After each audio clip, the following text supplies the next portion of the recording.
국어 시간에 자주 듣는 글감, 문단, 주제, 제목에 대해 쉽게 알아볼게요. 글감은 소재라고도 해요. 글을 쓰는 재료죠. 지금부터 요리의 비유를 해볼 텐데요. 만남의 광장이라는 TV 프로그램에서 소개된 시금치 요리를 예로 들게요.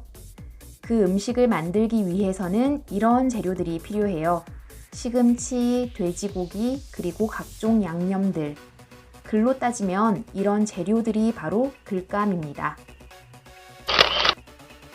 근사한 한 그릇의 음식을 완성하려면 차근차근 단계별로 해야 할 일이 있겠죠. 재료를 손질하고 소스를 만들고 오래 익혀야 하는 것부터 순서대로 볶고 각자 따로인 것 같으면서도 완성된 요리를 위해 모여 있기도 하죠. 이 각각의 단계를 문단이라고 생각해 보자고요. 글을 쓸 때 생각나는 대로 이 얘기를 했다가 저 얘기를 했다가 하면 안 돼요. 어울리는 글감끼리 모아서 흐름이 자연스럽도록 순서를 정하는 게 필요해요. 이따가 교과서에 실린 짧은 글 한 편을 보면서 문단이 어떤 역할을 하는지 다시 알려줄게요. 자, 그럼 주제란 무엇이냐? 겁을 주는 건 아니지만 주제 찾기가 앞으로 여러분을 꽤나 골치 아프게 할 수도 있어요. 영어를 배울 때도 자주 나올 거고요. 쉽게 말하면 이 글을 쓴 사람이 글을 통해 여러분에게 하고 싶은 말이 뭘까를 찾는 건데 어느 한 부분이 아니라 전체 내용을 아우를 수 있어야 하거든요. 만남의 광장에 나온 이 시금치 요리의 주제는 훌륭한 맛과 쉬운 조리법으로 시금치 소비를 늘린다? 저도 어렵네요. 마지막으로 제목. 선물을 받을 때 그 선물이 게임기인지 인형인지 책인지 그 내용물도 중요하지만 포장이 멋지면 더 근사하잖아요. 제목은 내 글의 포장지 같은 거예요. 포장이 너무 과한 것도 좋지 않지만 안에 들어있는 게 뭘까 두근두근 기대하게 만드는 정도면 딱 좋겠죠? 다시 만남의 광장 시금치 요리로 돌아올게요. 사실 제목 때문에 이걸 골랐거든요. 그냥 시금치 돼지고기 덮밥 이랬으면 이랬을 것 같아요. 그런데 팥 시금치 무쌉이라고 하면 그게 뭐지? 궁금증이 생기지 않나요? 아, 태국 요리의 이름을 조금 변형해서 만든 거였네요. 그럼 팥 카파오 무쌉을 먹어본 사람은 그 맛이랑 비교해보고 싶겠다. 제목의 중요성 알겠죠? 지금부터는 3학년 2학기 국어 교과서에 실린 글을 보면서 정리해 볼게요. 이렇게 한 칸을 들여쓰는 건 새로운 문단이 시작된다는 약속이에요. 한 가지 이야깃거리가 마무리되면 줄을 바꿔서 한 칸 띄우고 새로운 내용 시작. 문단의 개념은 좀 어려우니까 또 다른 예로 설명해 볼게요.